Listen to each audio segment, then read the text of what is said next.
Hello, everybody. Welcome to Monday. My name is Brianna McWilliam, and I am an author, educator, Reiki practitioner, and creative arts therapist. I've been in the field for over 12 years. And in addition to all of that, I also happen to be an online entrepreneur. So if you are watching this video, you either belong to my YouTube channel or you are a delightful member of my private Facebook group for the Abundant Healer 90 Days to Scale Your Practice Online. And so today, I'm really excited to share with you 2 basic steps to foster creativity in your practice. Now, recently, I conducted a live webinar and asked the participants to identify the top 3 struggles that they encountered in their work, and those were: number 1, issues with energetic boundaries; number 2, burnout on the job; and number 3, feeling undervalued and overworked for what they do.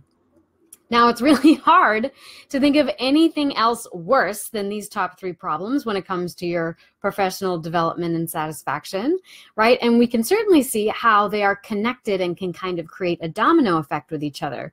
Because when your energy is drained, it's so much easier to feel exhausted, overworked, and undervalued. But there were 4 more things that people struggle with.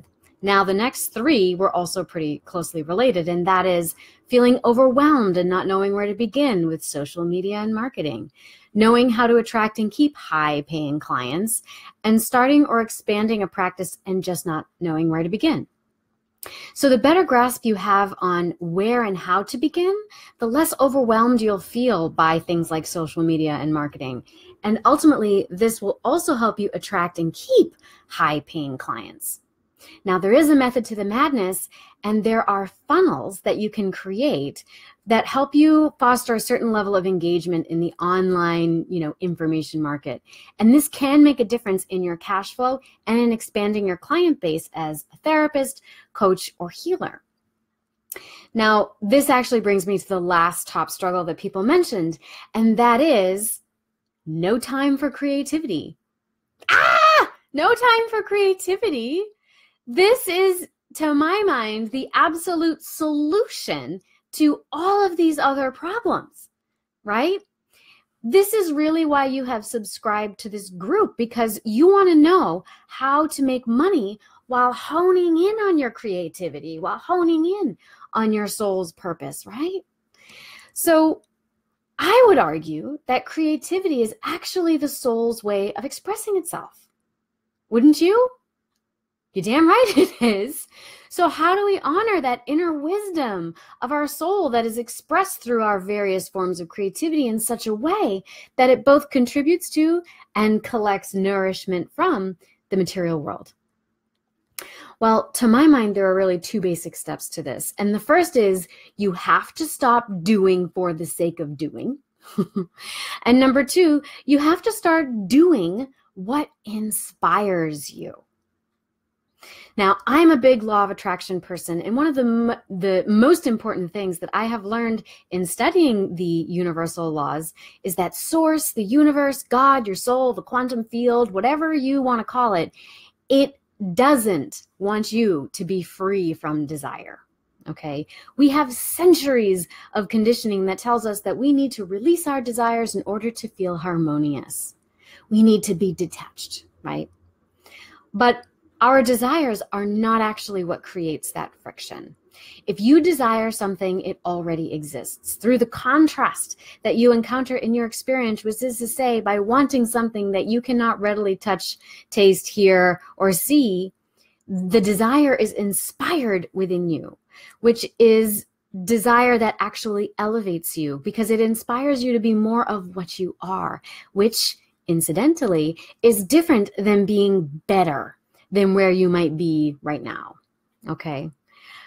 To think that you could be better is ultimately to judge that love light that is inside of you, and it only creates more resistance to you getting what you want. So what you want to do is you want to start to think of yourself more as not becoming better or going from point A to point B, but rather opening yourself up to being able to receive, Okay, so as you become more of what you already are, you draw yourself into alignment with source energy, and this is ultimately what inspires you to take action. And inspired action opens you up to wonder and intuition. And that is how the universe guides you towards building the material apparatuses required to funnel your desires to you in the form that you want. So money, travel, love, whatever your abundances are, okay? Now to build, to take that inspiration, turn it into inspired action, you have to build. And in order to build, you must be able to tap into your creativity. So if you are constantly prioritizing progress notes above going home and painting in your studio, there's a problem with your priorities there. So to be able to listen long enough to hear how you need to build, you have to be still enough, and you have to be open to wonder, to accept instruction without a need for logic or to see the whole picture all at once, right? You have to be willing to play and to surrender to the unknown and let go of some of those security fears that you have. Now, to be clear, doing for the sake of doing is to believe that the harder you work, the more money you'll make, irrespective of how you feel about it. And your action steps must follow a logical sequence and be validated by proven methods and experts, right? But this creates a tremendous amount of resistance and contrast within you. What we might better describe as resentment, frustration, and helplessness. Because if you're to operate according to those laws, you are always subject to external forces, to the way someone else thinks about you, to how someone else is qualifying your work, right? But when you start doing what inspires you, you prioritize your feelings about it, and you find ways to stimulate that experience.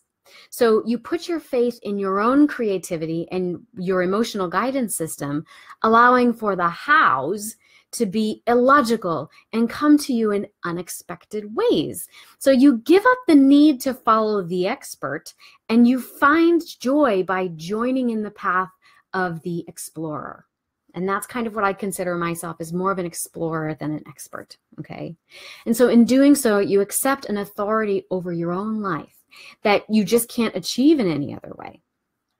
And so in my program, The Abundant Healer, 90 Days to Scale Your Practice Online, I know it's a long title, we tackle that task of assuming authority over your own vision by helping you create a 6-week signature program. And so this is really aimed at helping you, like, it's not only you helping other people transform, but it's actually you going through your own transformational process as you do it, right? And it's really aimed at promoting that process to what I call your soul clients, okay? And then I teach you how to market and deliver it through online group coaching or passive income funnels. Now, in essence, this is actually more of a 4-step process, and it includes shifting your mindset, honing in on your soul clients, reframing your skills and talents so that you know better how to diversify your business and establish an online identity and platform. And so we are closing in on an enrollment period. Enrollment opens April 1st for early bird registration. So you're going to be seeing me in the feed here a lot more frequently. About twice a week, you're going to be seeing my face doing live streams and dropping you some juicy content items and, you know, just pearls of wisdom on you about how to improve your business and also scale it by bringing it online. And so I invite you to really stay tuned to the feed here. We're going to get super in depth with these 4 steps. Additionally, if you're interested in attracting more abundance, clients, and cash flow, all while honoring your soul purpose, I do invite you to download the free PDF that I have pinned to the top of our feed here. It's a 9-step framework that I use in my business to start scaling my practice online. And I myself did this through group coaching, online group coaching programs, and passive income funnels. And I started bringing in up to $10,000 a month doing it this way. And I had no prior experience with online technologies. I had no formal training in business. I did invest in business training and mentorship once I decided this was a direction that I wanted to take. And once I did, I was able to really open up that world of working not just in one-to-one, but one to the many. And it has completely shifted my life, not just the income, but also the mindset changes that I went through. So I invite you to really stay tuned to the feed. We're going to be doing more live streams like this, typically between 11 or 12 in the morning. And so I look forward to having you here. Remember to keep your eyes out for that early bird enrollment. We're going to be knocking $1,000 off the program if you sign up within the first 10 days of open enrollment. So stay tuned. We're also going to be doing an amazing 5-day mindset challenge at the end of April. So I hope you stick it out, and I hope you have a great Monday, and keep your mindset in check. Make sure you stop doing those two things, doing for the sake of doing, and start doing what inspires you. Have a great week.